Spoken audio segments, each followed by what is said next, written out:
Well, hello to everyone. My name is Nadia Hassan. I'm the founder of Zaya, which is a digital health platform to help people with chronic health conditions in finding effective and affordable holistic and integrative care. And so one of the things that we're doing is we are putting on events and workshops monthly to really help educate people on different holistic and integrative approaches that they can really use in their life to help with anything from chronic back pain to Lyme disease to everything under the chronic disease umbrella. And so I'm really excited to have this event tonight and to have Katherine with me and to talk about Lyme disease and how you can use holistic approaches to try and manage a lot of your symptoms. And before I fully jump in, I just want to send out just a little bit of a reminder that the event will be recorded.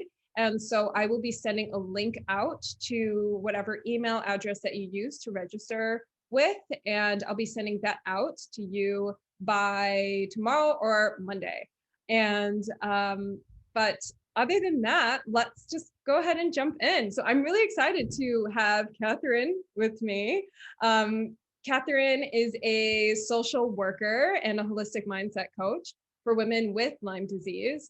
She's currently in remission from late-stage Lyme disease and has spent years bouncing around dozens of allopathic Western medicine doctors in search of a diagnosis for her symptoms, and where she was dealing with a lot of depression. She was feeling sick and tired. And so finally, after 7 years, she received a diagnosis of Lyme through functional medicine. And she also has a degree in health sciences, background in healthcare and social work, and her personal experience and research has really helped her to figure out how to use holistic approaches in her life. And so one of Katherine's beliefs is that chronic illness and other traumas are there to provide valuable lessons in life without suffering. There should be an appreciation for love and beauty of life, which is something I definitely resonate with, and which is why I'm really excited and happy to have you here and having this workshop with me. So, Katherine, I would love to have you kind of just introduce yourself, anything else, or maybe give us a little bit of a rundown of what people can expect for the workshop. Lovely. Thank you so much, Nadia. I'm so excited to be here with all of you for today's workshop. And thank you for that introduction. So my name is Katherine Rose, and as Nadia said, I am a holistic mindset coach for women with Lyme disease. I'm also a social worker, and I'm in remission from late-stage Lyme disease, coinfections, and a rare autoimmune condition called Behçet's disease. I'm originally from Chicago, Illinois, and I am currently residing in England with my partner. So before I continue, I'd just like to go over what today's workshop will cover. So I'm going to discuss what late stage or chronic Lyme disease is and the estimated prevalence of it in the US, the UK, and in Europe. I'm going to discuss some of the barriers that patients with late stage Lyme disease face. And then I'm going to move through going beyond the kill approach to treatment that's used in a lot of conventional allopathic or Western medicine. And then we're going to do a little exercise together.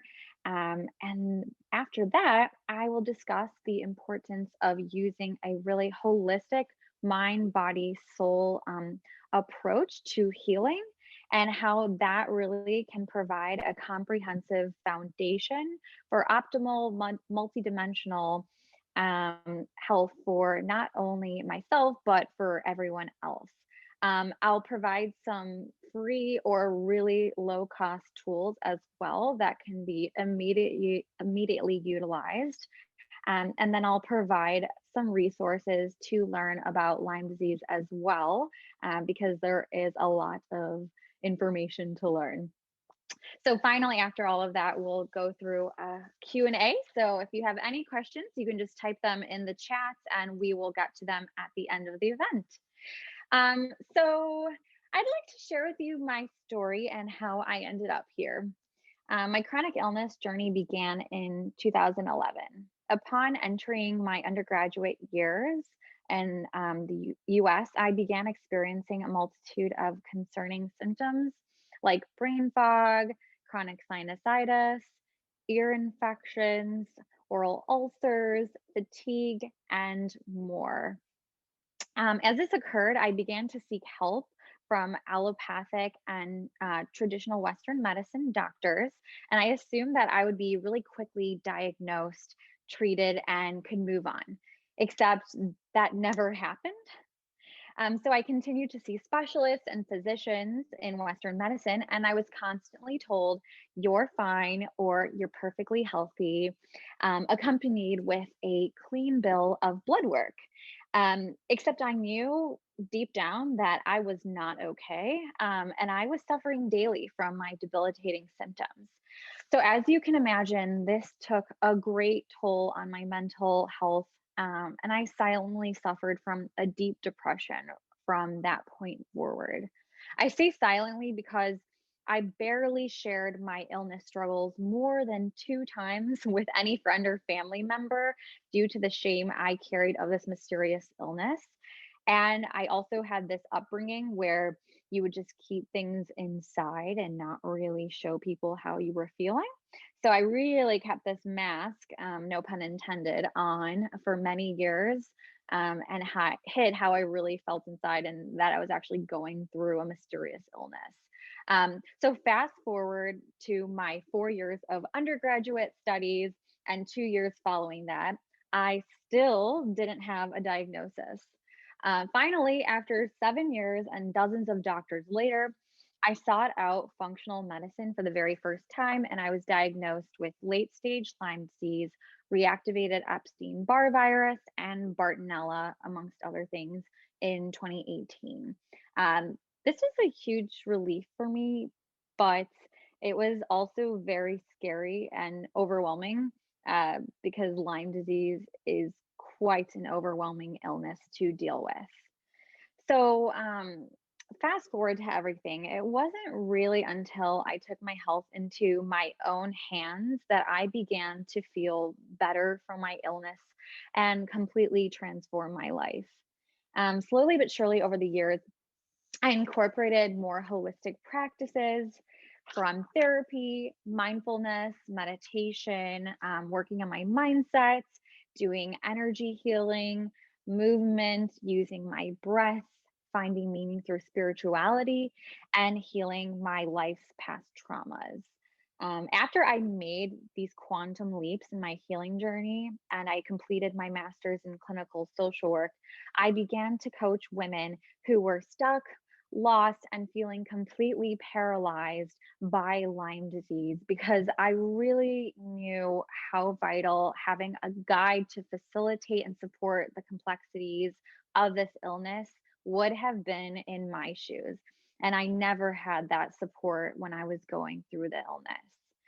So, next, I want to talk about what is Lyme disease and what is the incidence rate and the current treatment protocols in the US, the UK, and in the EU.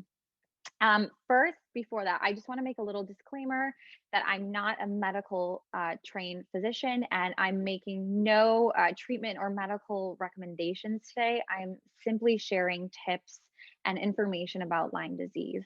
Lyme disease is best treated under the care of a Lyme literate medical doctor or an LLMD who is trained in either functional or naturopathic medicine. And another disclaimer, Lyme disease is incredibly complex. So I'm going to summarize and condense the information about it just for the sake of time. Otherwise, I'd be here discussing it for the entire talk. And I'll provide you resources you can access to learn more about Lyme disease at the conclusion of the workshop. All right, so what is Lyme disease? So, Lyme disease is a tick-borne infection caused primarily by a spirochete-shaped bacterium called Borrelia burgdorferi.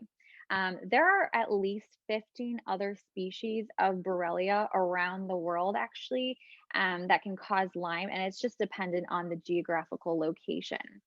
Lyme is spread primarily by ticks and it's also called the great imitator because its symptoms mimic many other diseases. It can affect any organ of the body, including the brain and nervous system, muscles and joints, and the heart.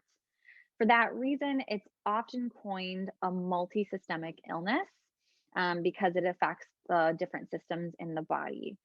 So the ticks that transmit Lyme disease often carry other infections as well, and they're under the umbrella term of coinfections.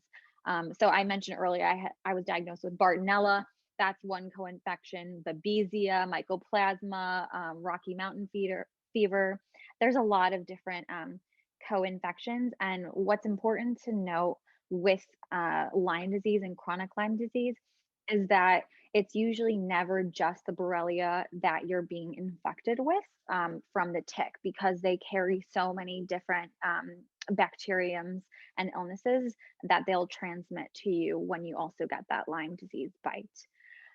So Lyme disease is actually the fastest growing infectious disease in the US, the UK, in Europe.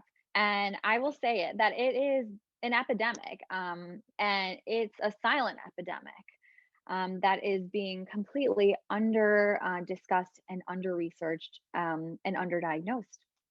Patients with Lyme are also frequently misdiagnosed with chronic fatigue syndrome, fibromyalgia, multiple sclerosis, other psychiatric illnesses, including depression. And the misdiagnoses with these other diseases may delay the correct diagnosis and treatment of the underlying infection. And that can really wreak havoc on the body because it's left unchecked in the body.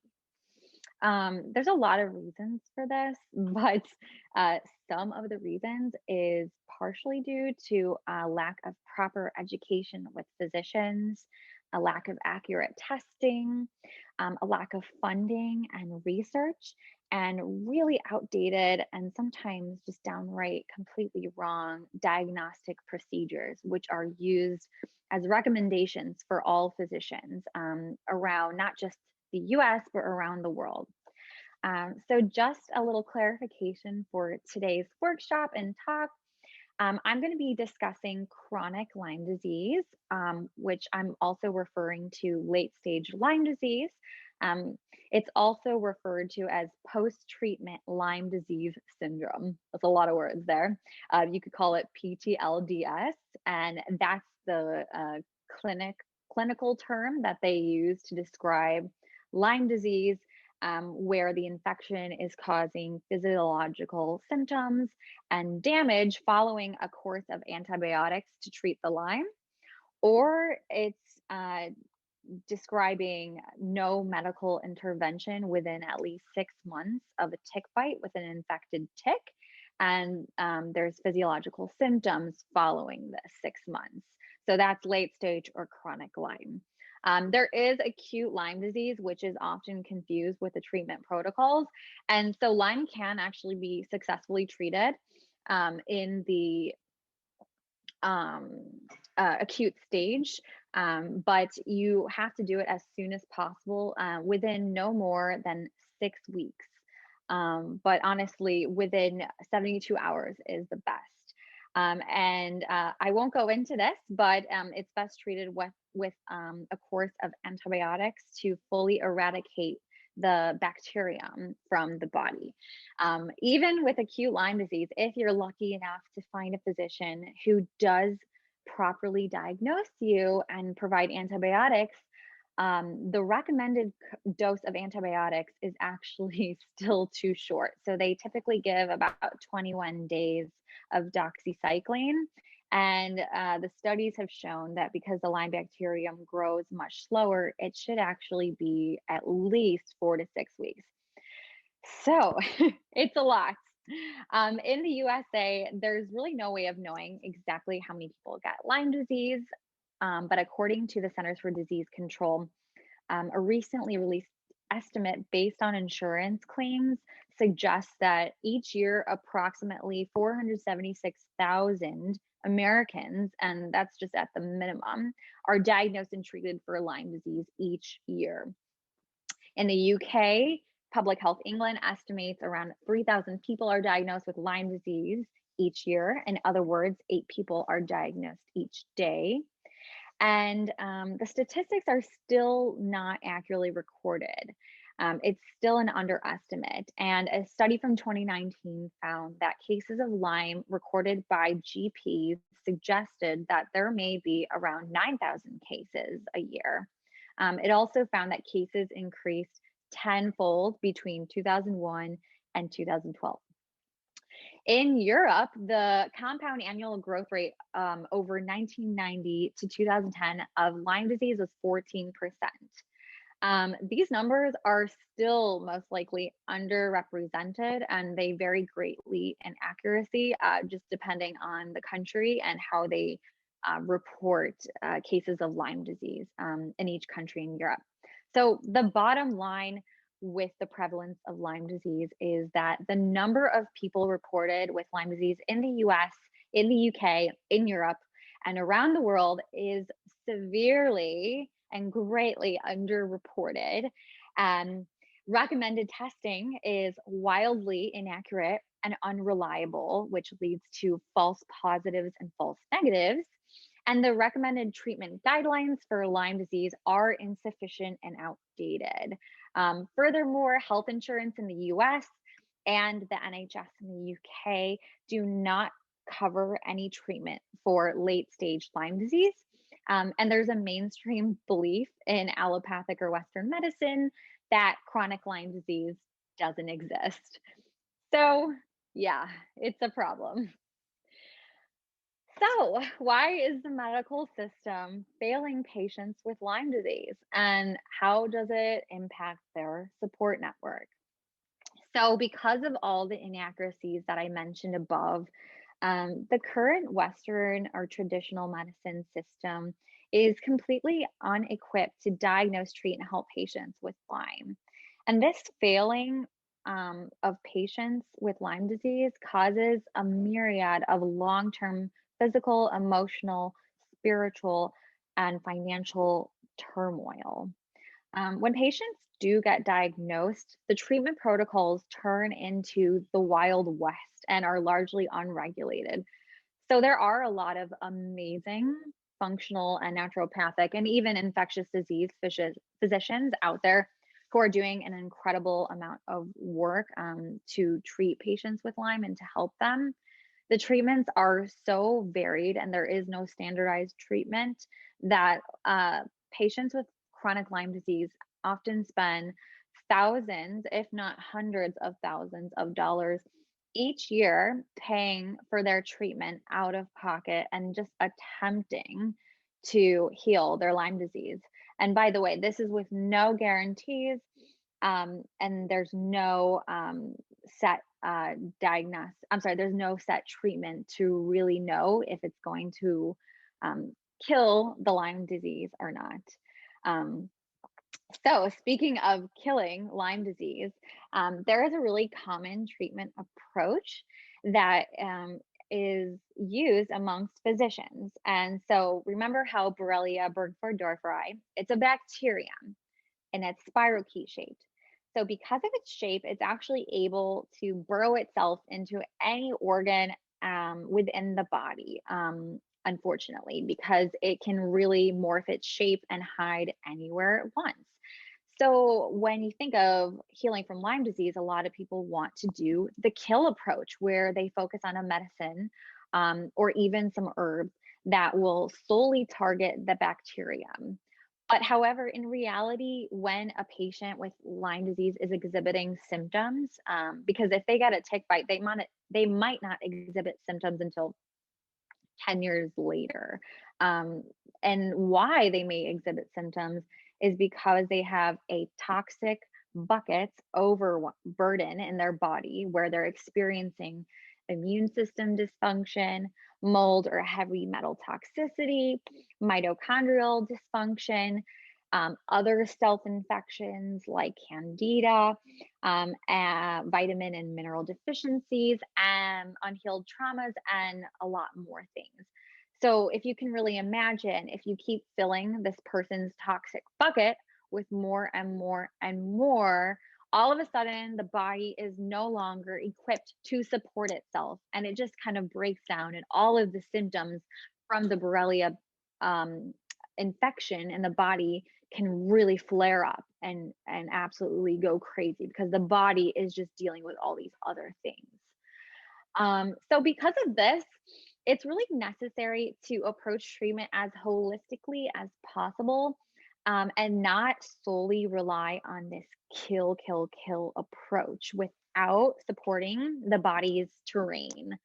So the body is really interconnected, and you can't heal a multisystemic illness without a multisystemic approach.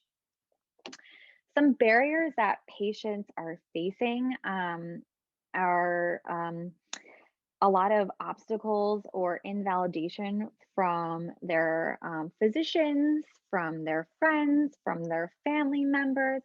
And it's largely due to this misunderstood and inaccurate reporting of what chronic Lyme disease is.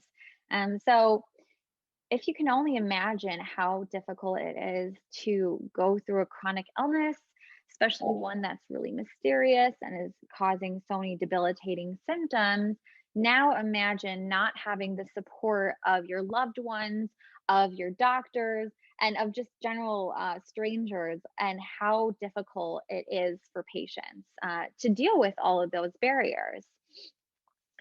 All right, that was a lot of heavy stuff. So thank you for listening. But I want everyone to go grab a pen and a paper. So I'm going to wait a few minutes so that everyone can grab one. We're going to do a little exercise.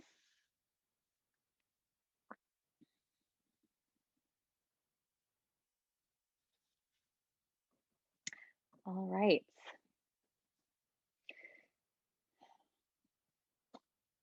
So I'd like you to close your eyes and take 3 long, deep breaths in and out, deep in your belly. And I want you to take a moment to really ground your feet into the earth and anchor yourself down. You want to feel really grounded.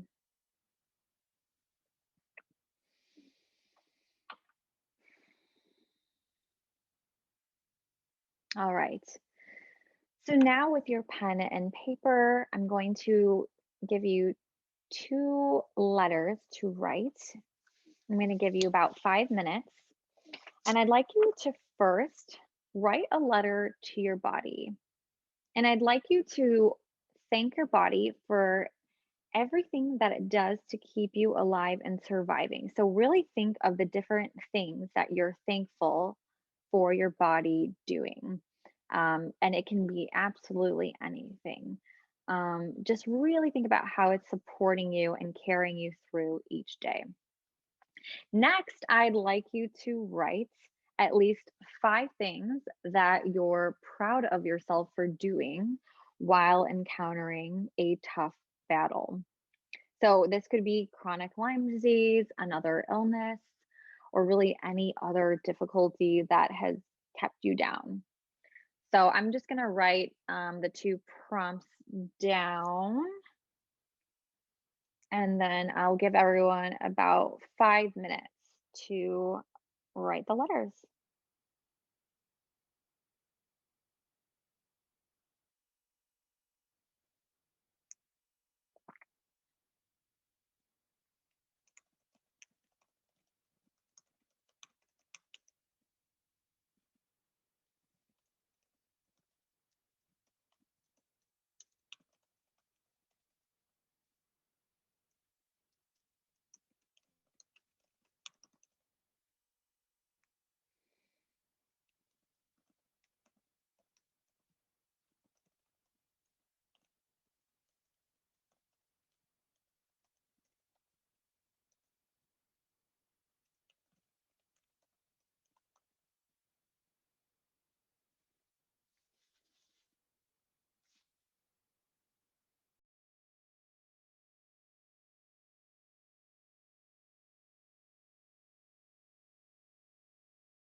And just so I don't keep you all waiting, if you are done with both, if you could just type in the chat that you are done with both, and then we can discuss them afterwards.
All right.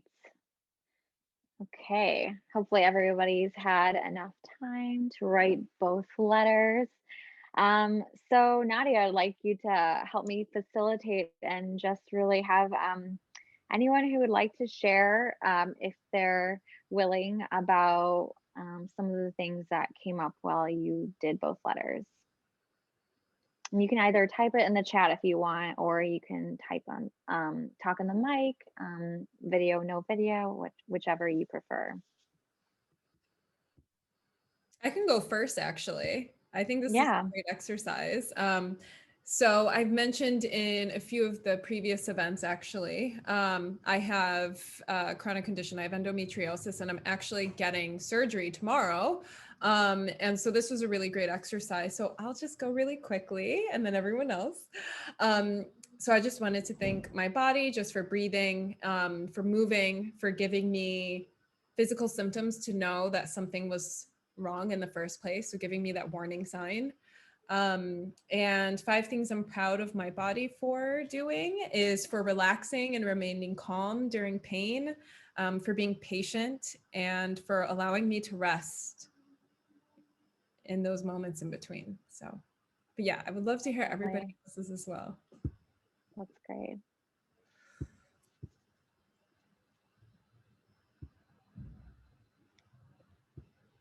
Anyone?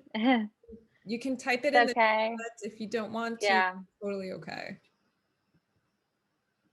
Whatever you're comfortable with. I'd And love to another hear your thoughts. And another thing we can do is you can keep going. And if you'd like to share it, as Katherine's speaking, we can also just take a look at those as well. But feel free to pop in and share what you wrote. And thankful for my body teaching me how to listen to it. Yes, absolutely. If you go silent within, you can actually hear the messages from your body. I love that. Mm.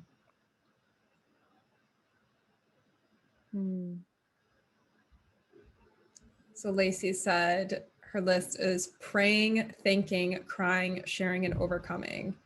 Crying is a really good one. That is a really good one. It's such an emotional release. It's really healthy. Absolutely. Yeah. You know, one thing, actually, I have a question for you. So one thing that you said was listening to your body. If you just listen to it and if you quiet down, you can listen to it. I think that can be sometimes challenging for some people. You know, it's not really something that's accessible for all people. what sort of, first, I'm curious as to how you would describe what that actually means, listening to your body. And then the second question is, how do you actually do it? And then how do you know that it's not just, I don't know, just like random thoughts shooting in, but really it's like this deeper sort of knowing. Of course, of course. Okay, so I heard like the part, I'll just go with that. Um, so um time I was going through a lot of my symptoms, even though I was or that something was wrong with my body, because I was, having a lot of debilitating symptoms exhibiting. At the same time, I was so disconnected from my body. I wasn't in tune with it. And what I mean by this is that I was really in denial of a lot of the messages that my body was sending me through my different symptoms, through my intuitive guidance and that gut feeling. And I would largely ignore it. And there's a lot of reasons for this. Trauma, just generally, not just for me, but for anyone, is a huge reason that you kind of dissociate from your body and you really disconnect listening. And it's also just not something that's really taught to anyone about how to ground and be in your body where you're not just up in the sky, thinking in the clouds, and you just don't even know what's happening down here because you're really escaping a situation often. And that was kind of my go-to method, was just like pretend it's not happening. And so I really wasn't in tune with a lot of what my body was trying to tell me for the longest time. And I think a lot of it was just dissociation and denial, and that disconnect between the connection of the mind and the body and the soul, and how you just aren't taught any practices or even the concept of it growing up, let alone people think that the brain is a totally separate organ that functions irrespective to your body, which of course is not true because the body is so interconnected. But what finally, and this was a long process, started to actually help me with that was meditating. That was a very, very, very big one that helped me become more in tune with just those little, even like a little pain or ting or a little voice inside me that was telling me, I like this or I don't like this. That became more and more clear to me as I was consistently meditating. And I just like couldn't believe it because I could feel my body pulse, and it was just like so slow when I started meditating. Like it was after a few consistent, I want to say maybe a few consistent months of it. And I couldn't believe it because I was just sitting at work and I was like, I can just feel like that pulse in my body, the life force. And I just didn't, yeah, I had never felt that before. And so I think the more I channeled that meditation, and the more I just was in silence, there's no noise, there's no gunk in my brain telling me all these subconscious things or just those little thoughts that you have throughout the day.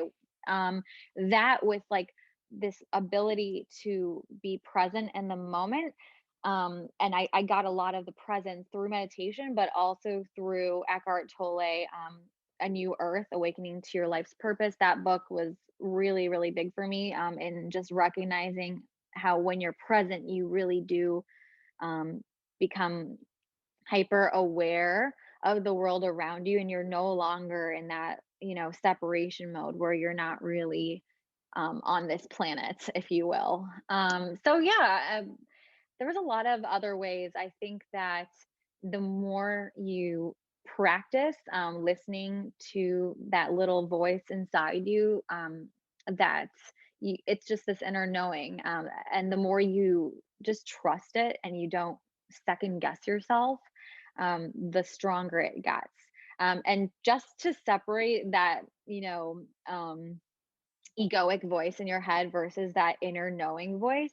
The inner knowing voice doesn't have any fear, but the egoic voice is always like this fear-based thing that really feeds off of more and more fear and fear and fear. So like that is not to be confused with that inner knowing, that like ting you get immediately, like, yeah, this is it, and then you might tell yourself later, oh, no, I'm not going to do that, and even though you had that little voice that said, this is what I'm supposed to be doing. So yeah, I just kept practicing and using it and honoring and trusting it. And it just continued to become more and more of just my being. And so it's a process, but it can be done with anyone, which is the great news. Yeah, yeah. Somebody asked the name of the book. So you said it was Eckhart Tolle, A New Earth? Yeah. Yes, it's a new Okay. earth. Actually, It's just awakening to your life's purpose is after that, but oh yeah, nice. Somebody linked or you linked it. yeah, I Perfect. think I linked it. It's So if a anybody wants to check amazing that book. out. Perfect. Yeah. The Power of Now is another really popular book by Eckhart Tolle, but I just first read A New Earth and I thought it was amazing. So I think it's very similar to The Power of Now if you've read that. Okay. Cool. Very cool. Yeah. Any other questions or discussions that people want to have before um, I provide just some tools for you all? No questions from me. I think we can keep going. And then again, if you guys have any questions, just pop it into the chat and then we'll get to that towards the end. Yeah. Yeah. So, um, as I kind of alluded to earlier, uh, my healing journey, it went through different stages, and it went through different chapters where there were primary things that I was needing to heal and focus on. Um, and my life didn't change until I really incorporated that comprehensive support of my mind, my body, my soul. So I did things like working with a proper practitioner. I lowered my inflammation. I had herbs. I lowered my stress levels. Stress is so highly correlated to all disease and illness, and there's a huge connection with being sick and your stress levels. So it's really important to find ways to manage that in the long term. And I supported my body with just eating real foods. I cut out processed foods and I began to meditate, that mindfulness, that presence that came with concepts like Eckhart Tolle discusses. I also did therapy and I really began to process my childhood and just um, because I was going through such a bad experience with my chronic illness, it really makes you. Sorry, there was a bug next to me. It really makes you. It just really makes you question everything that's happened to you in your life with a stronger lens. And I think that's just part of also just growing older in your emerging adulthood years. Um, I also did things like energy healing and did some Reiki. And I also, found community online or in person, just people that you can really connect with. Um, Furthermore, this is stuff that you would do with a doctor, but it's really important for you to be sweating for your lymphatic system and to really get out all of the toxins and things that are in your body when you're taking all the herbs and the binders and things that are really bringing it out.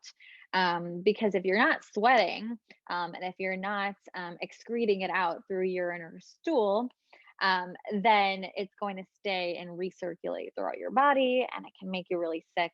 And if you have Lyme disease, it can give you a Herxheimer reaction which basically is when you start killing, and the Borrelia is going throughout your body, as well as all the different pathogenic things in your body that come along with Borrelia, and they're not coming out. So you feel terrible.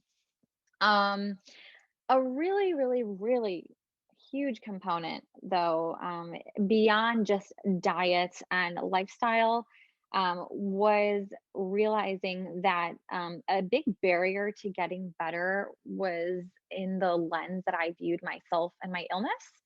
Um, so my entire identity just kind of revolved around being sick. And I never accepted that I had a choice in how I could actually like respond. So every single day I was just kind of in this, why me, why me, why me? And I never thought that I could set any goals for the future. But I realized that this perspective was part of the reason that I was being held down, because I didn't have any faith in my body, and the ability for its capacity to heal. And all of a sudden, I started reading and learning and immersing myself in more and more information that really understood that in order for my life to change, I did have to take that radical accountability and responsibility for it, and say, even though I'm still healing, because we're always still healing, I'm going to move forward, and I am going to try, and I'm going to really take ownership for my life and not just let this be my life, and also know that there's meaning beyond behind this illness. It's not something that happened to me, it's happened for me. um so I'd like to give you just some tools that you can utilize, and most of them really don't cost any money. So, consistent meditation, there's lots of free meditation apps. I love Insight Timer. It's got thousands of free meditations, guided or unguided, with just a timer. I think it's really important, if you have a chronic illness, to be your own best advocate and don't be afraid to use your voice. I think it's so common when you're dealing with doctors, friends, family, nobody believes you. They think you might even just need psychological help and that there's nothing wrong with you. You start to quiet your voice, and you feel like you can't speak up.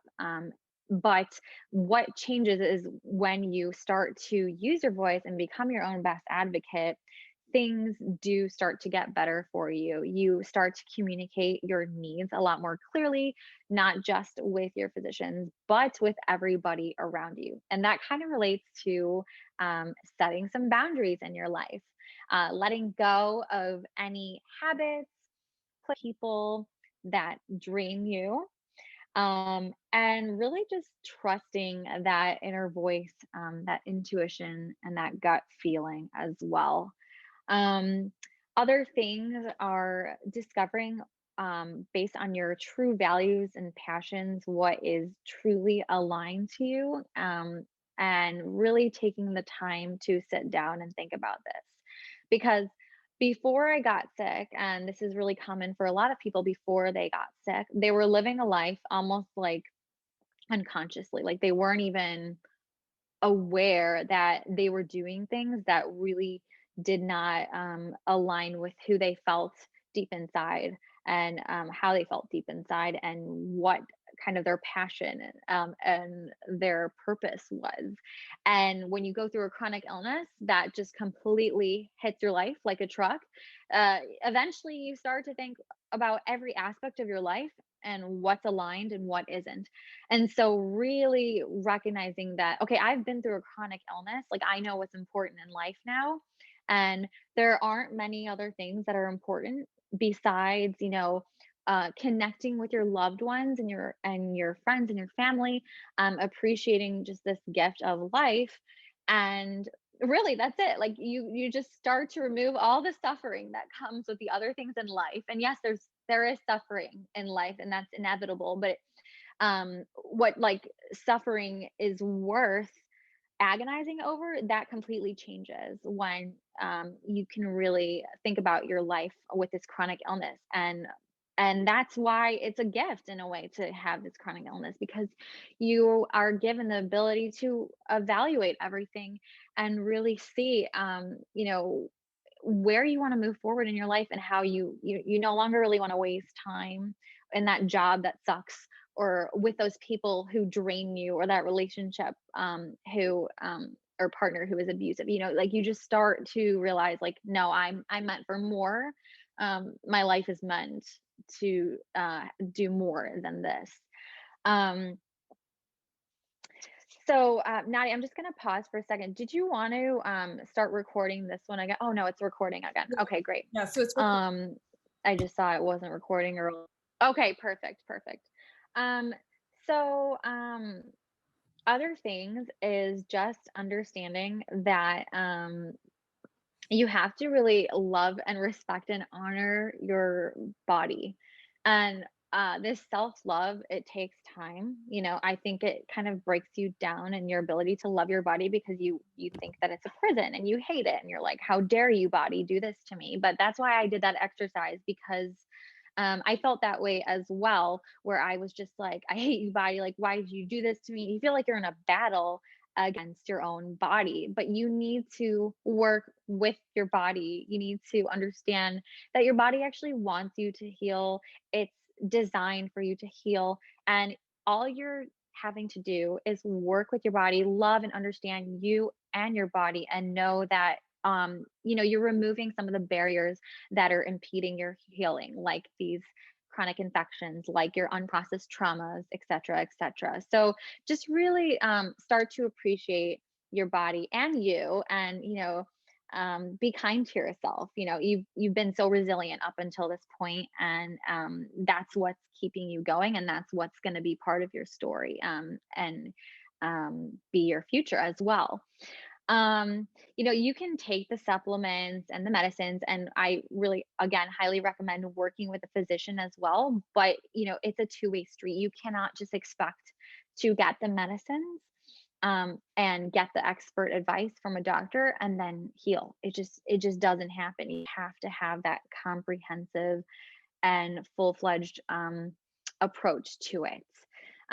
You can see holistic practitioners like a coach, psychotherapist, a Reiki practitioner, or another energy modality. Even physical therapy is really helpful.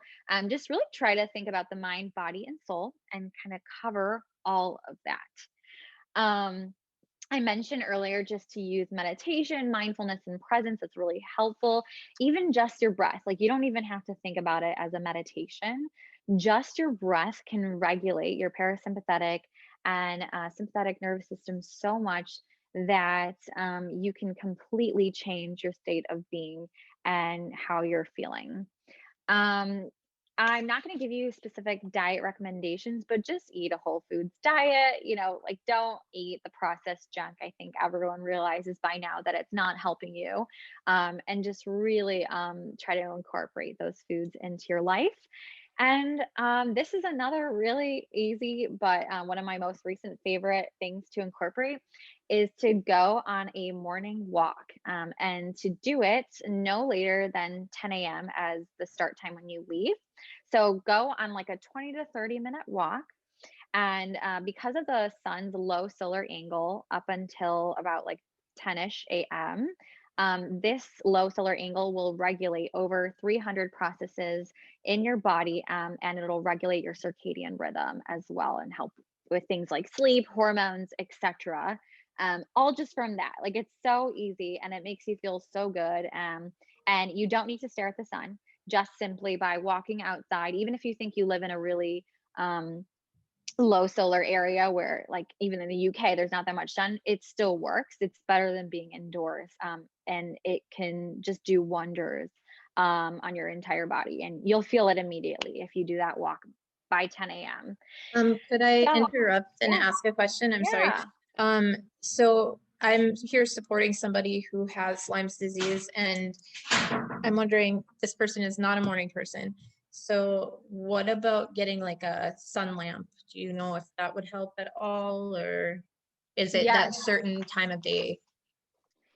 So that's a really good question. So you can use a sun lamp as an alternative if they're not able to get up in the morning.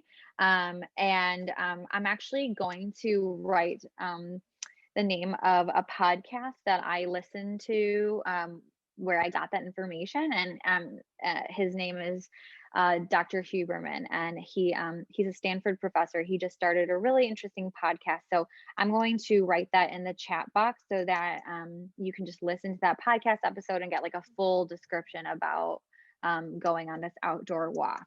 Okay, awesome. And then my person asked me if I could mention the, Wim Hof power breathing method. Have you heard of that, or do you have any info on that? Yeah, that's an amazing breathing method. It's one form of breath work. There's a lot of different forms of breath work, and that's like a really popular one. And as long as your friend has no heart conditions, I believe, just double check with the Wim Hof. It's WIMHOF. But as long as they don't have any like heart conditions, it's definitely an amazing method of breath work to really facilitate the body's immune system and regulate the parasympathetic and sympathetic nervous system and just beyond. So I think it's a great method if your friend wants to try that. And one last thing, I'm sorry, he just wanted me to bring up, because he couldn't be part of this. He's been taking theanine serene, I think it's called, from Source Naturals to help with anxiety and brain fog, I guess. I don't know if you've heard of that at all. It's terrible. I'll take it so you know how it's. I have not heard of it. Is he working with a practitioner? He's been struggling trying to find one. So he's been doing a lot on his own here.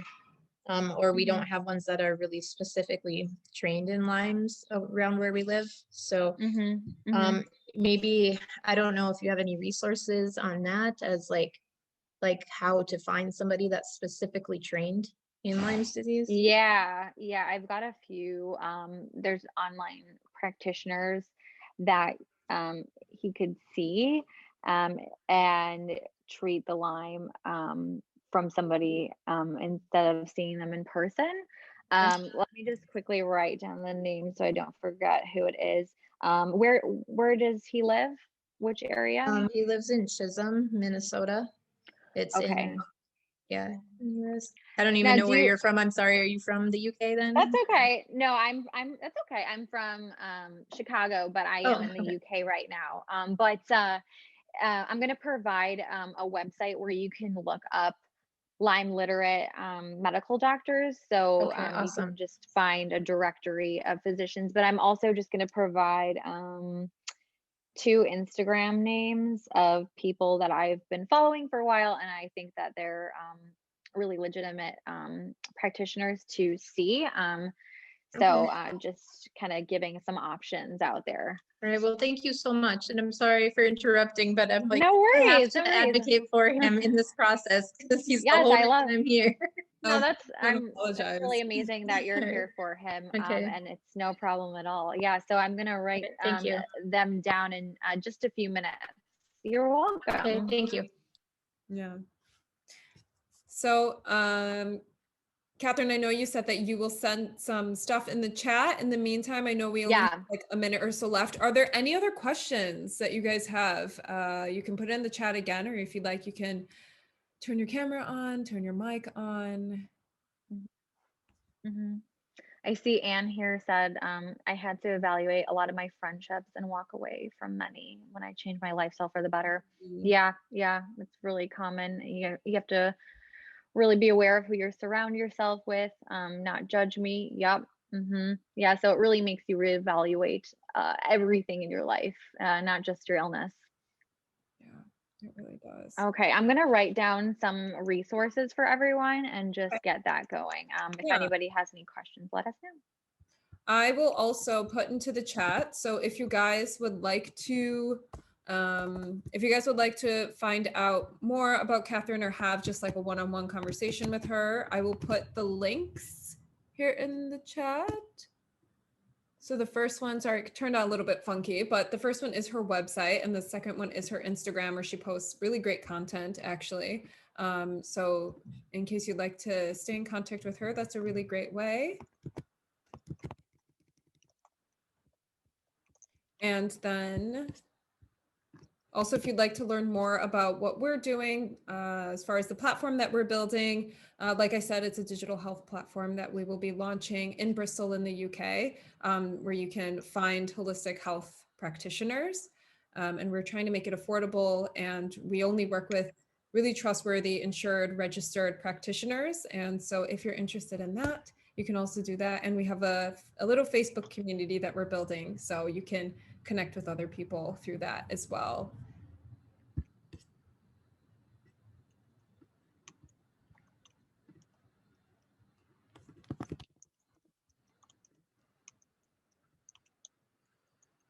Okay, almost done. I'm just gonna look up the website where you can find a practitioner who is a Lyme literate medical physician.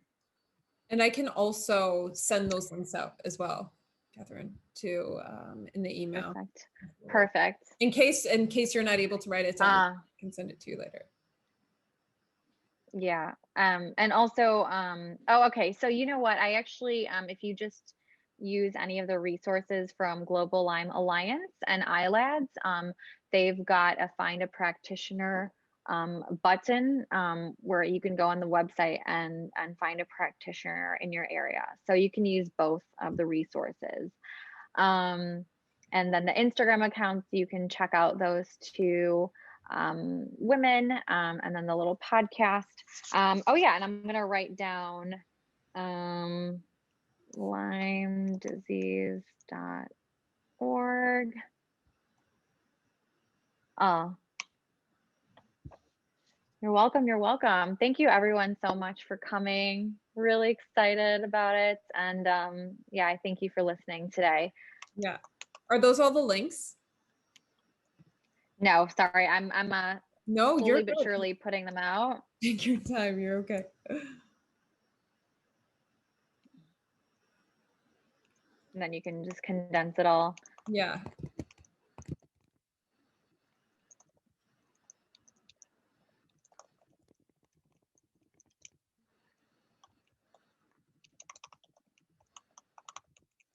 All right. So those are all the links. And if you're in the UK, call Codwell Lyme Co.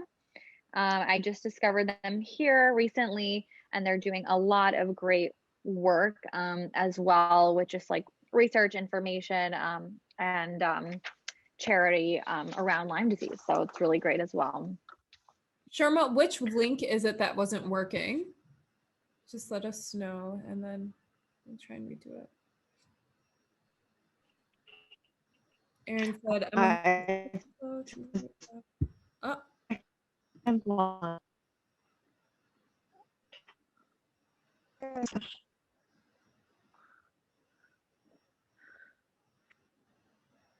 Oh, no, I don't think we could hear you just now.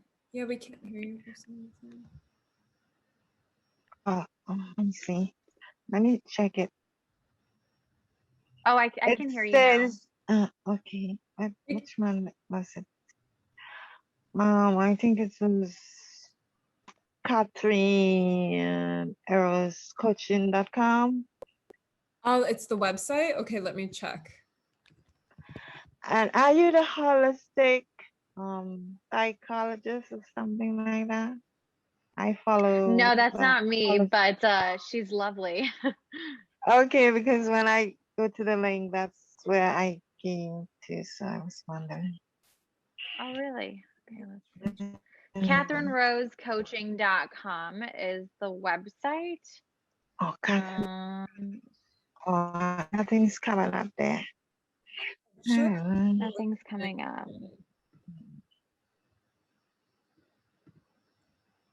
Is the new link that we just put in the chat working, Sharma? None of them work so far. Yeah. It's working for me. I'm wondering why. That's bizarre. If anyone could double check if the link is working too. Yeah, it's working for me, and I can. One with Katherine Rose. Has been a mistake. The first two weren't working, but now this new one, it worked for me. Okay. Okay, great. All right. So Katherine Rose comes up to. Okay, I just put in her Instagram link as well. If that one wasn't working, the new one's in as well. And then again, I'll send it out to all of you tomorrow, so you'll be able to have those links and try again. And if you're still having issues, let me know, and then I'll try to find another way around that. Yeah. Thank you for that. Right. Erin, I love what you're doing. You're a holistic spiritual coach and private chef. So interesting. Love that combination. And thank you for your kind words. Thank you, everyone else. Yeah. Well, thank you for joining me today. Thank you. Bye, ladies. Bye. Thank you so much, everyone. Bye. Bye. So nice to meet you all.